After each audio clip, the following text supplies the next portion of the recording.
Hello everyone, my name is Diana and I'm a tutor here on Cambly. In today's video, I'm going to share with you some ways that you can motivate your students to acquire more language inside of the classroom.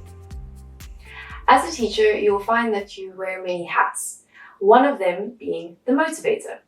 And this role might be even more important sometimes than your teacher role. Motivated language learners learn outside of their class hours. And since you only have limited time with them each week, you want your students to feel highly engaged during classes so that they go and do more work by themselves and you have more to work with during your class time together.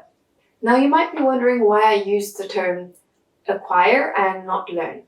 Well, according to Stephen Krashen, an expert linguist, acquisition refers to the process of being exposed to a language and gradually picking up the language through this exposure. It's a subconscious process, whereas learning happens when we apply a more formal structure to our learning process.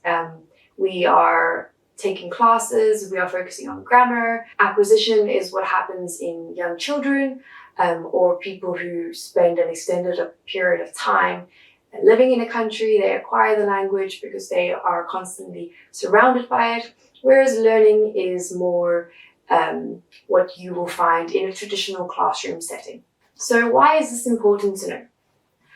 Well, in order for successful acquisition to take place, students need to be exposed to the language as much as possible. So if you are able to motivate your students in the short time you have during classes, hopefully they will go and spend more time exposing themselves to the language beyond class hours. So you might be wondering, how do you actually motivate your students?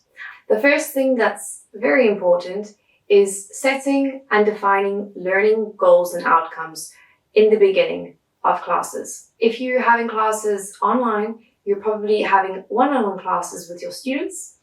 And this is great because you can focus on their specific needs and goals. So during one of your first encounters, you want to ask them what they hope to achieve by having classes with you, what kind of level of fluency they are hoping to achieve, the skills they want to focus on, test preparation if they would like to discuss particular topics or just have a more general approach. This is all important to clarify in the beginning of classes so that you know how to move forward with your students and that they feel like they are getting some kind of value during your classes together. The next thing that you can do is make sure you're keeping things relevant in class. So at the beginning of your classes, your students have discussed what they'd like to do, what they'd like to focus on during class, and sticking to that topic is important, but allowing for conversation to naturally flow here and there is also a great way to keep students interested and motivated during classes because you want them to feel like they are able to use the language in a flexible way. So keeping things relevant, asking them questions about topics that you might be looking at, and by asking follow-up questions, you are allowing them to communicate about things that they might not have communicated otherwise. The last thing that you can do is remember to be supportive and to provide your students with feedback and corrections, giving them advice on how to rephrase certain expressions that might not sound exactly correct, helps your students feel like they are actually developing their English abilities. In the beginning, it's a little bit difficult, or you might feel uncomfortable giving giving corrections because you don't want to offend students, you don't want to make them feel upset or demotivated. But in the beginning, when you meet them, you could ask them, how do they feel about corrections? How often would they like to be corrected? Would they like corrections to be given immediately after they make a mistake? Or would they like a more general correction at the end of class? Even adults need to be supported when they're learning a language. It encourages them to keep trying, and sometimes when you are making mistakes, you know where you can focus on and what to improve in the future.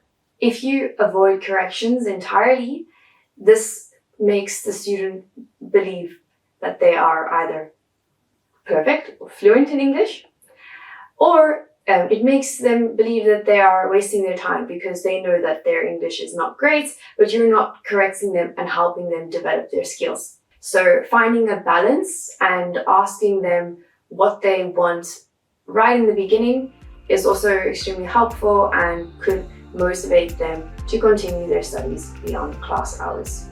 So I hope you've learned something new and you can apply it to your classes, and yeah, happy teaching!